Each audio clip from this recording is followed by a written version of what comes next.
یه وقت خبر آوردن برای خسرو که آقا این آقا فرهاد هر جا میشینه صحبت از عشق شیرین میکنه، بهتر احضارش بکنید و پولی چیزی بهش بدید و که دیگه برای دربار خوب نیست این همه شیرین سر زبون ها باشه و گفتگوی مردم باشه این مسئله خوب نیست، زیاد لطفی نداره برای دربار. خسرو پرویز فرستاد عقب فرهاد مهندسی بود، خیلی بسیار خوب و با فکر، خیلی هم به اصطلاح از نظر فیزیکی خیلی قوی هیکل و استخوان‌بندیش و بدنش خیلی ورزیده بود. وقتی اومد خسرو پرویز خیلی بهش احترام کرد، باش صحبت کرد. وقتی پیشنهاد پول بهش کرد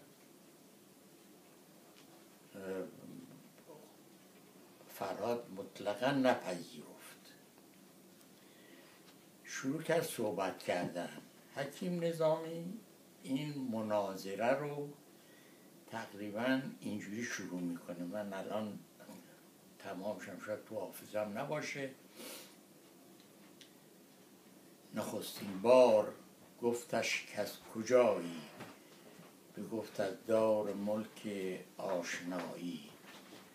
بگفت اونجا به صنعت در چه کوشند،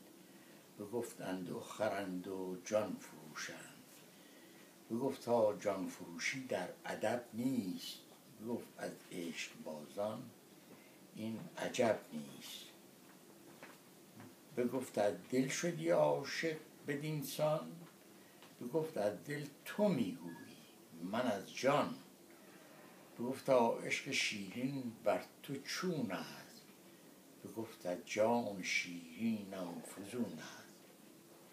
بگفت هر شبش بینی چو مهتاب، بگفت آری چو خواب آید کجا خواب،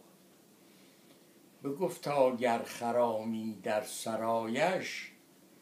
بگفت اندازم این سر زیر پایش، بگفت گر کند چشم تو را ریش، بگفت این چشم دیگر دارمش پیش، بگفت گر نبینی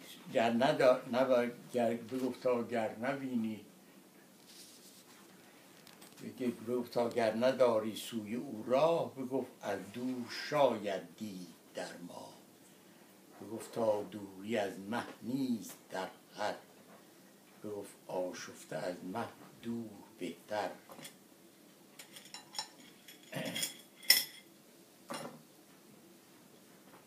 میدونید که میگن افرادی که حالت روانی داشته باشن در شب اول ماه نباید نگاه به هلال ماه بکنن، یعنی حالت پریشانی، حالت آشفتگی پیش میاد. نظامی اینجا میگه بگفت گر نیابی سوی او را، بگفت از دور شاید دید در ما، بگفت دوری از مه نیست در خور، بگفت آشفته از مه دور بهتر،